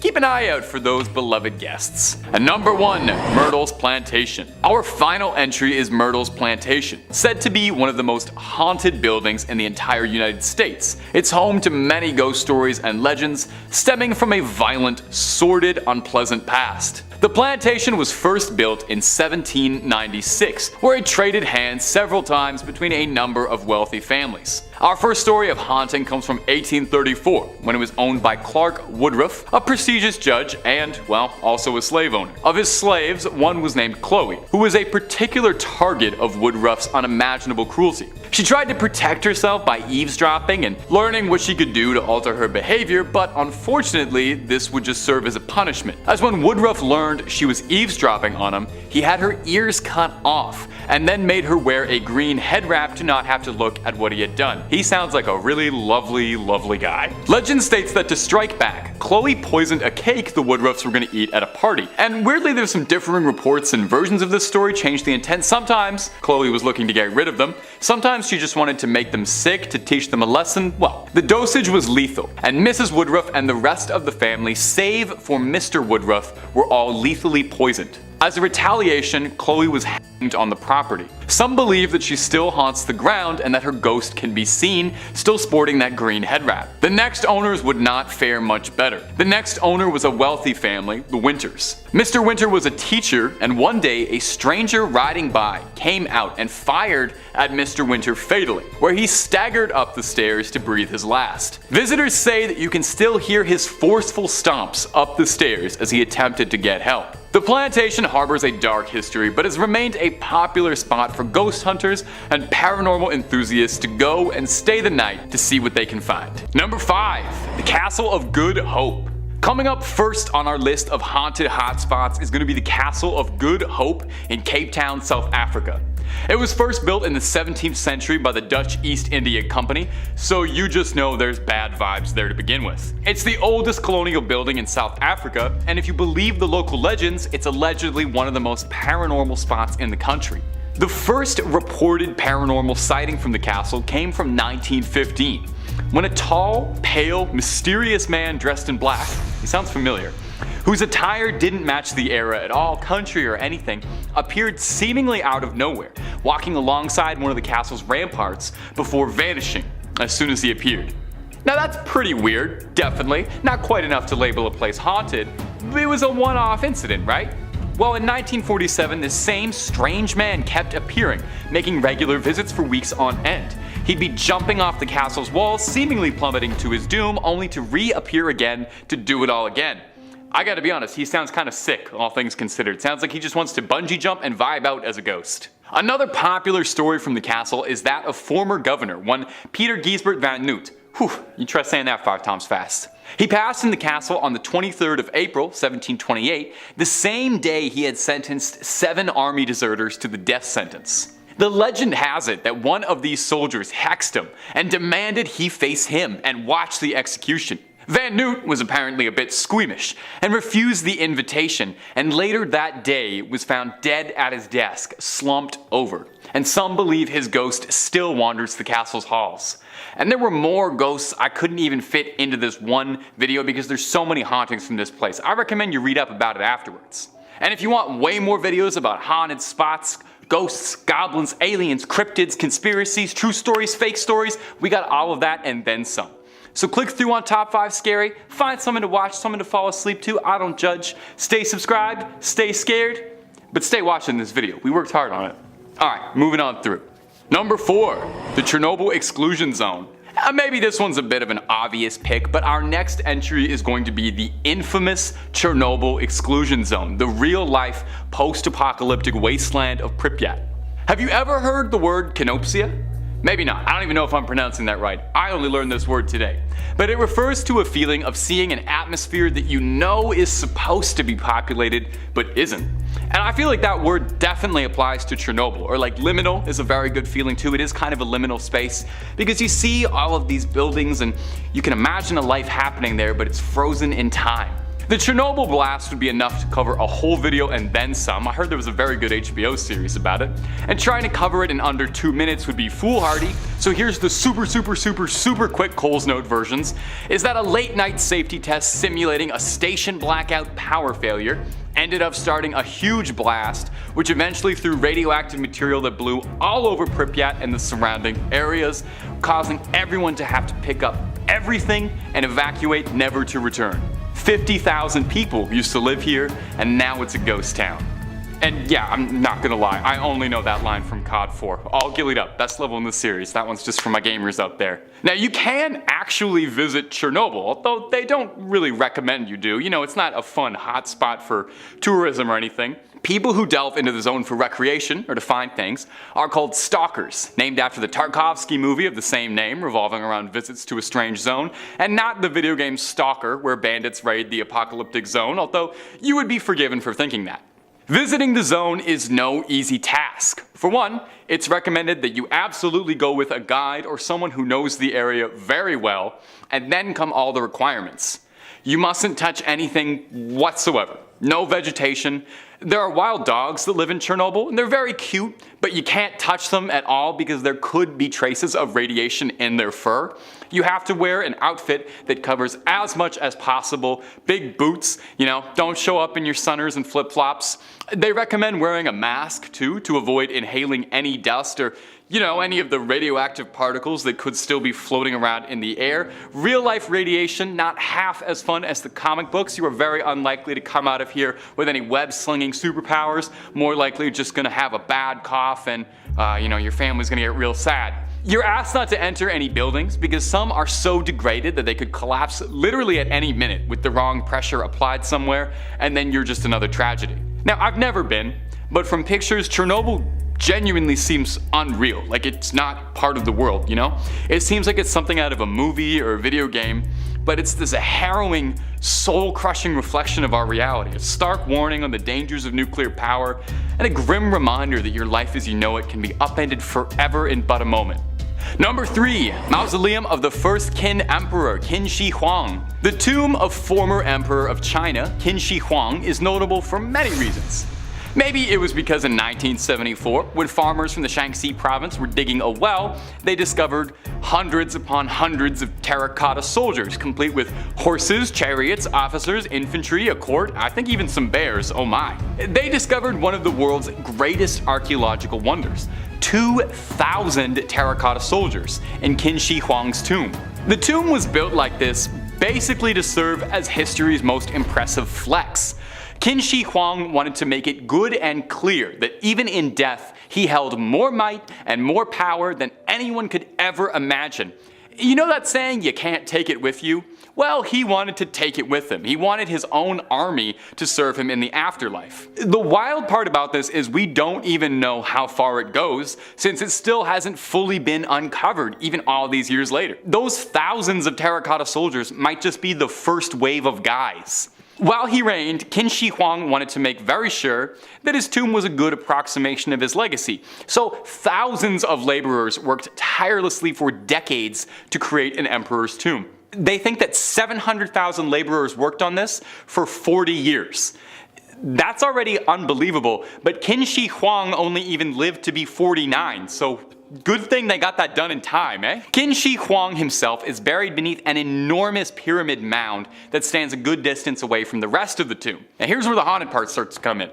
According to historians, this central tomb contains treasures and wondrous objects he attained during his life, including a flowing river of pure mercury, which doesn't really sound like the greatest idea, but back then they thought that made you immortal. Soil testing the nearby areas does have elevated levels of mercury, so that might actually be true. No one is too eager to check though, since it sounds like Qin Shi Huang kitted this place out to keep any would-be Nathan Drakes or Lara Crofts from raiding this uncharted tomb. It's said that it's got ancient ballistas and all sorts of traps, like mechanisms that'll fire arrows at potential grave robbers, and hey, that mercury vapor probably isn't doing you any favors, so don't try to breathe that in. In any case, the Chinese government has been in no rush to explore what's down there. It's best to let the sleeping dead lie, especially when the sleeping dead has thousands of personal bodyguards, and it's probably haunted, let's be real. Number 2. Snake Island. Our next entry, Isla de Quimada Grande, is formally dubbed as Snake Island, which really should tell you right off the bat that whatever I'm about to describe is not a friendly place. Traditionally, places are only named things like Snake Island if they're filled to bursting with snakes, or if they're home to like a snake-themed supervillain or something. I'm pretty sure the guys who fought G.I. Joe lived on Snake Island.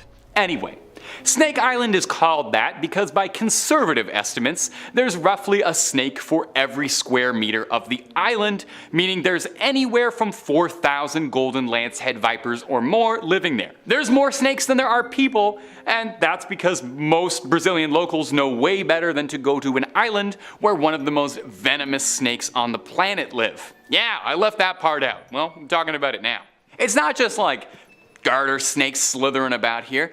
Isla de Quimada Grande is home to the golden lancehead, a beautiful creature in its own right that just happens to be one of the most lethal bites to humans. A bite from this snake can cause, let's list off some fun side effects, kidney damage, necrosis, brain hemorrhaging, venom poisoning, and oh, my favorite, internal intestinal damage. So just leave them alone. Even if for some bizarre reason I've told you all of that and you just love going to places you're not meant to and you're just dying for a chance to go visit Venomous Snake Island, you are going to run into a bit of trouble because it's literally forbidden. The Brazilian government strictly monitors those who travel. Naval forces do visit annually to maintain the lighthouse, and there's a research station to study and analyze the local population, but all of these visits are accompanied by paramedics and trained doctors, just in case any of the locals decide to say hello the only way they know how. Am I the only one who thinks the golden lancehead is kind of cute, like in a little weird way? I don't want one as a pet, but I don't know, I think these danger noodles have very cute little eyes, but maybe that's just one of my red flags. And number 1, Poveglia. This list has not been pleasant. I guess I should have expected that, given the tone of all of these wretched, horrible, and haunted places. So let's close this list off and find somewhere nice and sunny to get away from all of life's woes. Maybe somewhere nice like, I don't know, Italy? Maybe somewhere off the coast of Venice, like the island of Poveglia? Now, Poveglia is an infamous island in Italian history. It once served as a quarantine zone and final resting place for victims of the Black Plague. You know that one. As the plague ravaged Europe and paranoia set in across the lands, it was said that anyone who showed so much as a symptom, if you had a runny nose, they shipped you off to Poveglia to live out the rest of your days. Oftentimes, they would send people who weren't even really sick. You just complain about a headache trying to get a day off work and you're on a longboat to the last island you're ever going to go to. It's said that over 50% of the island's soil is made of burned human ash. Let that set in for a second. The ground itself is haunted. In the early 19th century, the island converted from a quarantine zone to a mental asylum because I guess it thought that that wasn't scary enough. The asylum did not do much to improve Poveglia's reputation. Instead of being home to the sick, now it was home to droves of mentally unwell patients being made into victims by a doctor's sick experiments. Cruel doctors at the asylum would impose their patients into lobotomies with no concern for sanitation or their safety, with chisels, drills, and rarely if ever using anesthetic. An old ghost story has it that the main doctor at the asylum was haunted by the spirits of his former patients and the crimes he'd committed, and it drove him to such madness that he cast himself off the bell tower of the island, where they say his screams can still be heard. Now, if I told you all of that and you still want to visit, first of all, why? And second of all, you're going to need to be pretty crafty, as it's totally, completely forbidden. You will be pressed to the fullest extent of the law if you're caught trespassing, not even remotely worth the risk if you ask me. At best, you get arrested. At worst, haunted for the rest of your days. Number 5, St. Mary the Virgin Church. Clop Hill, England. I gotta say, that sounds like it's a fake place, like where Sir Topham Hatt lives. Well, not only is it real, but it's home to a bone-chilling haunted church, St. Mary the Virgin Church. Now, St. Mary was built in 1350 outside the main settlement of totally real place Clop Hill. Traditionally, churches are built facing the east. I didn't know that. It's so it can align with the sun rising, which in Christianity is associated with heaven and the Messiah. Churches have their altars facing east, so you pray in that holy direction.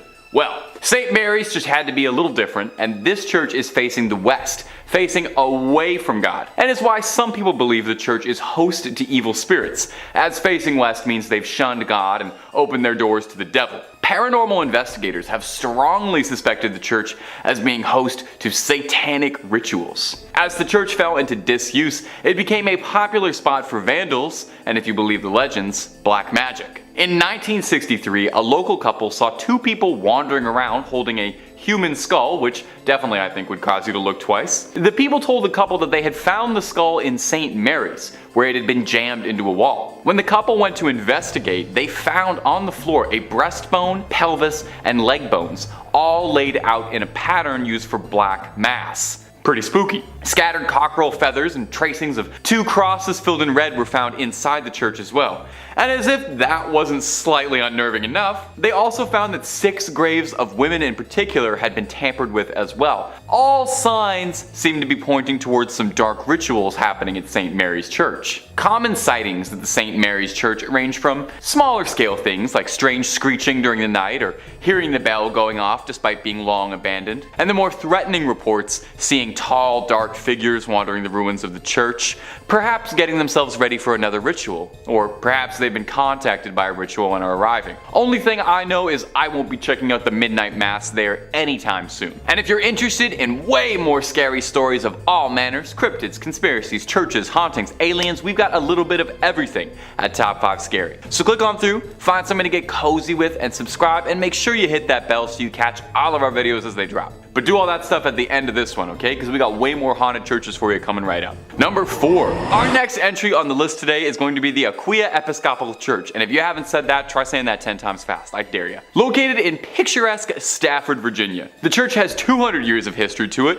which means it's also got approximately 200 years worth of ghost stories to study. When the church was first built way back when in the 18th century, it was stained by an unfortunate tragedy. You see, the surrounding areas were exhausted by war and the lack of resources, food, and money, and as such, brigands would take to the dark country roads to attack innocents during the night for whatever they had on them. Well, one young woman was hiding from a gang of highwaymen and marauders and sought out the church as a safe haven. Unfortunately, the bandits eventually caught up with her and she met an untimely end. Now, these men were never caught for their crime, and her body was not found for hundreds of years, left there to rot and decompose. And many believe that because of this, her spirit is tied to the church. And there have been several reports of hauntings ever since the discovery of those accursed bones. Visitors mention hearing footsteps frantically scattered around at night. These footsteps break into a run, but if you go searching, you'll never be able to find anyone attached to them. Voices can be heard in the room where she was attacked, some saying it sounds like a call for help or a painful scream of a struggle. Some go so far as to say they saw a transparent apparition of the woman in the church's windows or on the balcony. One story comes to us from a custodian who worked the graveyard shift there in the 1990s, claiming that he saw a ghostly woman's face floating above the graces, and says that he saw her smiling at him through the balcony windows before she vanished. One last one on this church. In the 1990s, to celebrate the bicentennial anniversary, the church sent out an invitation to a group of Civil War reenactors to fight a mock battle on its ground. During the night, one of the reenactors was complaining that there was a red and orange light that was flickering the entire night during the church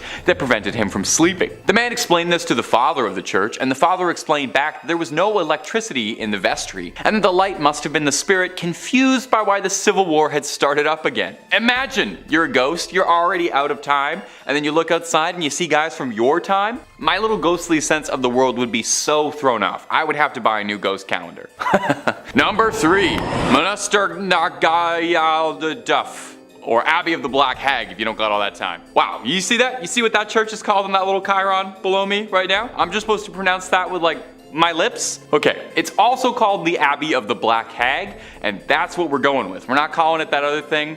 I'm not doing that. Black Abbey of the Hag, only name this church has ever gone by, and it was built in 1298. And it was one of the well-known medieval convents in Old Ireland. The remains of the abbey still stand today in a secluded valley, making it already mysterious and supernatural place just that much more supernatural and overgrown and spooky. I mean, the place is called the Abbey of the Black Hag. You don't name a place that unless it's extremely haunted or if there's like a cool boss fight or something there. Sounds like it's straight out of Dishonored. It's believed that the last abbess, horrible word by the way, in charge of the abbey practiced witchcraft, and in the scary way, okay? She brought death, misfortune to the surrounding areas. Pope Martin V condemned the abbey, not being down for witches at all. The accused witch left to live out in the damp, deserted abbey by herself, which she probably loved because it sounds scary. Over time, her skin blackened, her hair furled, and her soul twisted, leading to the place being renamed the Abbey of the Black Hag. And if you can believe it, there's actually more to this one. The Count and Countess of Desmond once called the abbey home when attempting to flee their attackers, where the Countess was fatally struck by an arrow and buried by her husband. But it wouldn't be the end of the Countess, because sightings of a ghostly figure around the ruins of the abbey were common, meaning someone eventually went to dig up that grave, finding worn out finger bones, meaning she was still alive when she was buried. It's said now that a woman's panicked shrieking can be heard in the early hours around the abbey. Number 2. The Borley Rectory. The Borley Rectory is an old London estate that has the unique distinction of being considered the most haunted building in the United Kingdom. No big deal, or anything. Almost immediately after its construction, stories of hauntings started to creep out. One of the first local legends says that in the 12th century, a priest and a nun had a naughty little affair, and when they were discovered, the nun was bricked up and left to rot in the nearby church. Since then, they say that her spirit roams the rectory. In 1900, 4 daughters of the then estate owner all said that they saw a nun wandering around the estate late at night. They tried to talk to her, but got no response back, just a scary ghost stare. The family claimed they'd see this nun around the property, and on one occasion they thought they saw the spectral apparition of a horse-drawn carriage with a headless rider. Some real Sleepy Hollow stuff. From there on, there was all these reports of bizarre sounds or strange shadows creeping out the corner of your eye. In 1927, the estate changed hands as the original family owning the estate had all passed on, and a new family, the Smiths, had moved in. Shortly after, they discovered a human skull in the cupboard in a brown bag. Which is not a great housewarming gift, to be honest. They reported poltergeist behavior, unexplained footsteps, lights flicking around them, and the same sightings of headless specters. Now, they only lasted 2 years, not being down for any of the hauntings or skulls in cupboards, any of that business. And the next family, the Foysters, didn't have much better luck. They had objects flying around their home, and on one occasion claimed their daughter was attacked by something truly horrible. They moved out as well. And the last owner of the rectory would be Captain Gregson, who accidentally lit the estate ablaze while unpacking, although insurance claims they think the fire was started intentionally, perhaps in a desperate attempt to cast away whatever evil has been trapped in the Borley Rectory for so long, or perhaps he unintentionally unleashed it out into the world. Time will tell. At number 1, Mortimer Abbey. Mortimer Abbey is a monastery in the forest of Lyons, France. A real old church built in 1134 on marshland, near the stagnant water of the drainage lake. The monks dug it out to try and dry the marshy land around the Fulbrock stream, which was called the Dead Pond. In French, Mortemont, which is where the name comes from. You can kind of hear it there. Mortimer, you know. Perhaps it's this history of being built on a dead pond is why Mortimer Abbey was doomed to be haunted. Now, the abbey flourished for centuries, but over time started to become claimed by the passage of time, and it fell into decline and disrepair. In the 17th century, there was an attempt to try and rebuild the abbey and recapture its former old glory, but the decline was already pretty present and had set in by that point, and by the time of the French Revolution, only 5 monks still remained in the abbey. Eventually, the abbey would collapse entirely and go private, and in 1863, the abbey would find itself in the hands of a rich Parisian family, the Delarues. Mr. Delarue moved his wife and his sons into the abbey, but soon discovered they weren't the only tenants. While walking the lawns, the young people of the house saw a light from the library. As if by an invisible hand, these hatches unfastened, their handles turned, and the windows and doors all opened.